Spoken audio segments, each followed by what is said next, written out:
Of you. इस video में हम लोग डिस्कस करेंगे कक्षा 10 के हिंदी के पेपर के बारे में जो कि 2022 में पूछा गया था। इसका सब्जेक्ट कोड है 901 और आपका पेपर कोड है 801 और पेपर की सीरीज जो आपकी है वो है AA। ठीक है, तो चलिए शुरू करते हैं। सबसे पहले देखिए जो आपका पेपर है वो 3 घंटे 15 मिनट का पेपर आया था और पूर्णांक था 70 नंबर का। इस बार जो आपका पेपर आएगा उसका भी समय इतना होगा, पूर्णांक 70 नंबर का होगा। बस चेंजेस ये कर दिया गया है, आपके पेपर में बहुविकल्पी क्वेश्चन होंगे 20। ठीक है, तो आपको 20 नंबर जो होंगे वो ऑब्जेक्टिव के मिलेंगे। उसके लिए आपको OMR शीट मिलेगी, उसमें आपको ऑब्जेक्टिव के लिए गोले फिल करने होंगे। ठीक है, चलिए पेपर देखते हैं। सबसे पहले देखिए आपका पहला क्वेश्चन इसमें जो आया था, ये देखिए, निम्नलिखित कथनों में से कोई एक कथन सही है उसे पहचान कर लिखिए। तो इसमें सबसे पहला जो हमारा कथन सही था वो था मुंशी प्रेमचंद्र का गोदान प्रसिद्ध उपन्यास है, इसका सही क्वेश्चन था। बाकी जो इसमें दिए गए वो सारे गलत थे। ठीक है, उसका देखिए नेक्स्ट क्या था इसमें। फिर देखिए इसमें आ जाता है हमारा खंड खा, निम्नलिखित कृतियों में से किसी एक कृति के रचनाकार का नाम लिखिए। प्रतिशोध, भूले बिसरे चित्र, आवारा मसीहा, ठूठा आम। ठीक है, तो इसमें किसी एक कृति जो दी गई है इनका एक रचनाकार का नाम लिखना था। फिर देखिए दिया गया है लहरों का राजहंस किस विधा पर आधारित रचना है, ये आपको बताना था। जय पराजय रचना के लेखक का नाम लिखिए। राजेंद्र यादव की प्रतीक्षा किस विधा पर आधारित है, आपके एक एक नंबर के क्वेश्चन पूछे गए थे। फिर देखिए प्रश्न हमारा दूसरा स्टार्ट होता है, ये भी 2 नंबर का प्रश्न है। प्रीति काल के प्रमुख 2 कवियों के नाम लिखकर उनकी एक रचना के नाम लिखिए। फिर दूसरा क्वेश्चन आया था छायावाद युग की किन्हीं 2 प्रवृत्तियों का उल्लेख कीजिए।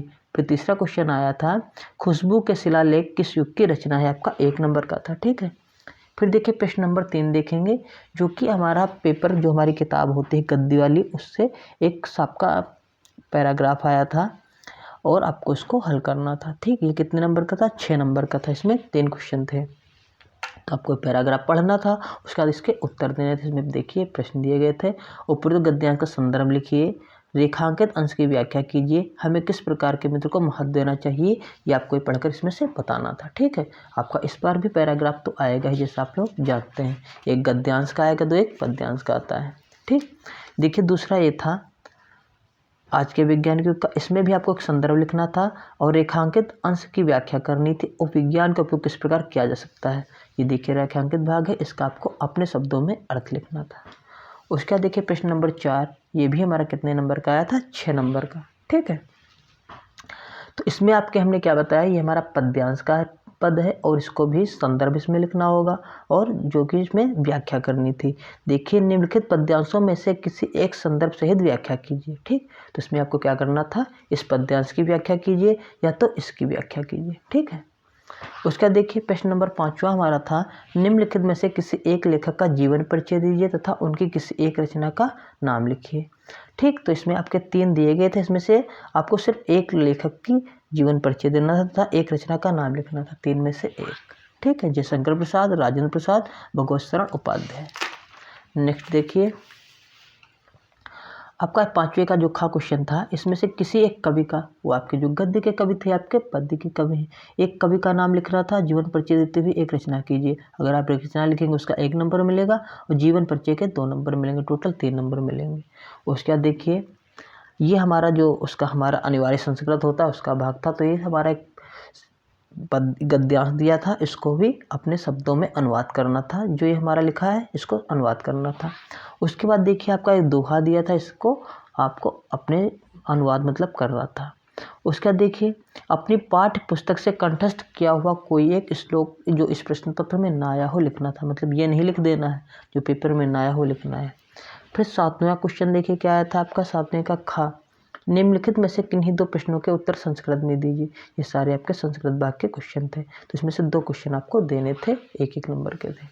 उसके बाद देखिए 8वें का क्वेश्चन आपका था करुण अथवा हास्य रस की परिभाषा सहित लिखिए। ठीक है, तो उदाहरण भी हमें देना था, हास्य या करुण रस में से एक चीज, उसकी परिभाषा भी लिखनी थी। ठीक, उसके बाद देखिए रूपक अथवा उपमा अलंकार की परिभाषा लिखिए, उदाहरण भी इसमें देना था और परिभाषा भी लिखनी थी।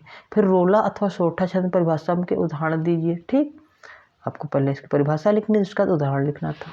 फिर देखिए आपको 9वें का क्वेश्चन आया था निम्नलिखित उपसर्गों में से किन्हीं 3 के मेल से एक एक शब्द लिखिए।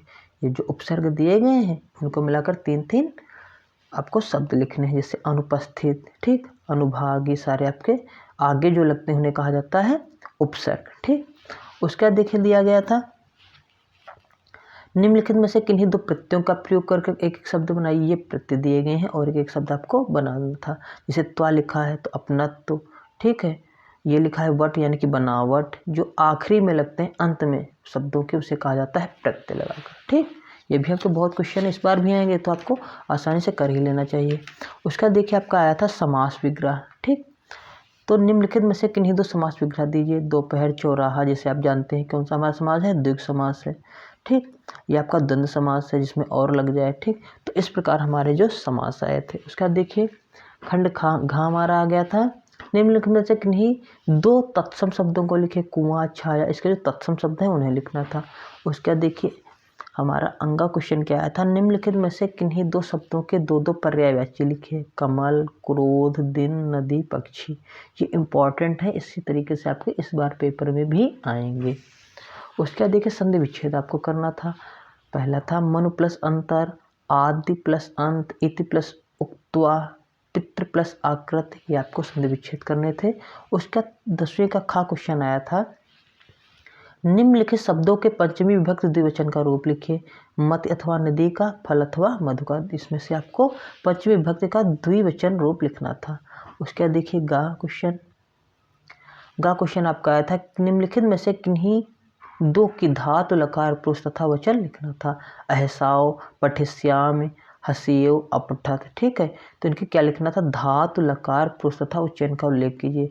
यानी कि जैसे पठिष्यामि है, ये किस धातु का है, ठीक है। लकार इसकी क्या है और पुरुष क्या है और वचन क्या लिखना था, ठीक। उसके बाद देखिए फिर आपका घा क्वेश्चन आया था 10 नंबर का, निम्नलिखित में से किन्हीं दो वाक्यों का संस्कृत में अनुवाद करना था, ठीक है। हमें अपने कर्तव्यों का पालन करना चाहिए, विनय मनुष्य का आभूषण है, भारतीय संस्कृत उदार और गतिशील है, सदाचार की रक्षा करनी चाहिए। इन्हें आपको संस्कृत में अनुवाद करना था, ठीक। उसके बाद देखिए जो हमारा 11 नंबर क्वेश्चन आया था, निम्नलिखित विषयों में से किसी एक विषय पर निबंध लिखिए।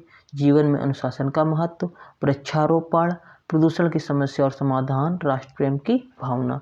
इनमें से किसी एक पर आपको निबंध लिखना था, जो कि आपका 6 नंबर का आया था। उसके बाद 12 नंबर क्वेश्चन देखिए, अपने पठित खंड काव्य के आधार पर निम्नलिखित प्रश्नों में से किसी एक प्रश्न का उत्तर दीजिए, ठीक। जैसे जय सुभाष खंड काव्य के द्वितीय सर्ग की कथा वस्तु लिखिए, तो जिसके